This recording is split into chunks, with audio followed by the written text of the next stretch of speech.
Discussions on video game controversy, contention, and conflict are the foundation of many a message board. We're ready to embrace hardline declarations, thoughtful opinions, dividing polemics, and weigh the rebuttals and endorsements to render a definite, if uneasy, judgment from our staff. Simply put, if someone at GT has a strong opinion, they'll raise their voice, release a statement to their peers, and receive feedback. Agree or disagree? You'll have to see, but it's not over until you weigh in, vote on the outcome, leave a comment, and let your voice be heard in the final verdict. So let's take a look at how smart glass makes experiences deeper.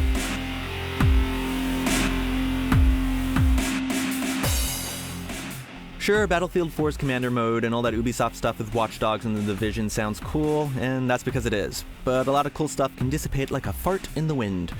I truly believe the second screen will offer tons of novel experiences to try out, but ultimately only a small portion of people will invest serious time, with most opting to play games by the more traditional means. And what of the Wii U? The whole thing is built upon the second screen. Well, just look at it. There's a lot of games where you can ignore it or maybe use it as a surrogate screen, but the killer game or use has yet to materialize. Sorry, Nintendo Land. Sub-uses like augmented reality are a fad too, and they're already starting to bow out and migrating to things like the Oculus Rift. I love gimmicks, and I remember being enraptured with the VMU on the Dreamcast and cursing Sony for not bringing the Pocket Station to the States. But on the flip side, when I lived in England in the early aughts, I was fascinated that TV there would let you vote on the idol shows or change camera angles during a football match, but no one ever did it. Everyone would just kind of sit there and watch TV. What they did use is the teletext service to check on weather and lottery numbers, and I feel services, not games or game mechanics, like checking an auction house, will continue to be the calling card of the second screen. Hey guys, what's up? What's up, Chris? Welcome to the family. Alright, group buff coming your way.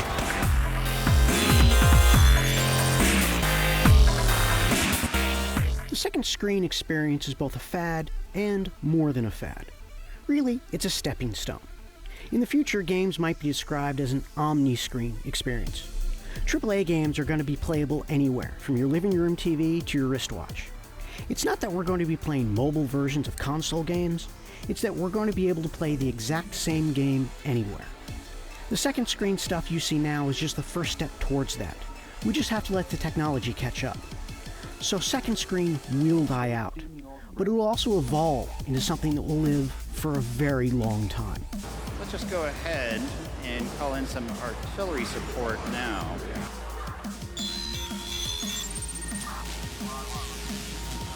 I don't think I would even give second screen experiences the honor of being labeled a fad. The Tamagotchis were a fad. Gangnam Style's a fad. Second screen interactions probably won't be remembered as anything that was ever popular. It's like, hey, remember that fad when everyone was playing racing games with their hands in the air? Remember the Eye of Judgment craze? Just like 3D TVs, it's the type of thing where there's like a presumed market, and publishers are pushing that hard. Like, wanna call in a missile strike? You're gonna need this. And then we just say, no we don't, and everyone moves on. I appreciate developers trying new things, but I'm with Ryan on this one.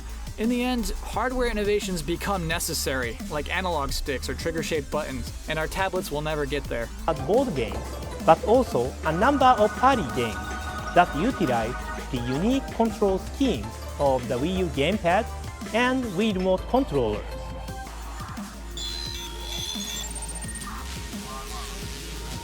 All of the past attempts at a second screen experience or a metagame enhancement of any kind have been proprietary peripherals. And let's face it, they all sucked. We're no longer talking about those anymore. What we're talking about are tablets and phones, the type of devices that we all own and use every day. These devices are infinitely more convenient and open for creative use. It's not just a second screen for your gameplay, it's also a chance to take the game with you or keep playing it whenever or wherever you want. I think the future is bright for this technology, and hey, if it works in a lot of other medias like TV and movies and books, then why not games? Now, Commander Mode is a part of a connected Battlefield experience, which you can enjoy either in your living room or on the go with your tablet.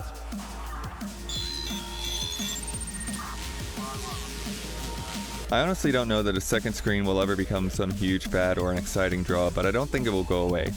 It's just going to become a more natural part of the ecosystem. There are several different applications on display at E3, and each of them has varying degrees of viability. I don't see much use for the crew's car customization to be on a separate screen, but Assassin's Creed's ability to have a treasure map that you can just prop up and compare to the environment is a nice subtle perk.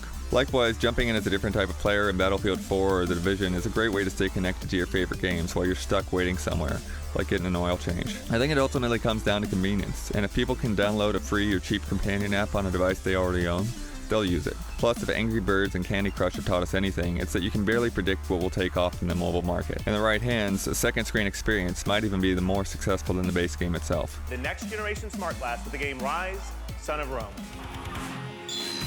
Will the second screen join the ranks of the Pet Rock and Pogs?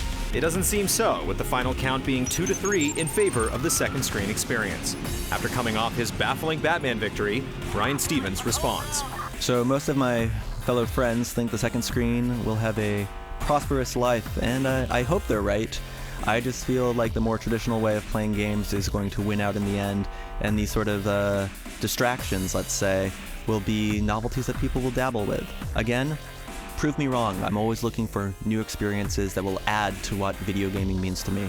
Commander, we could use some help here. You got anything? Yeah, sure. I'm gonna send in the heavy artillery. Here comes the missile. Firing.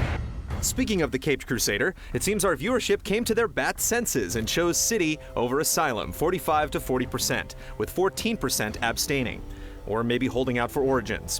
One particularly astute viewer, Ian Paul Freely, stated, "Come on, Lego Batman 2 is the best Batman game ever." While Medivo had to ask, is Brandon the smartest GT employee or what? As always, vote on the Final Verdict hub and leave comments below and let your voice be heard.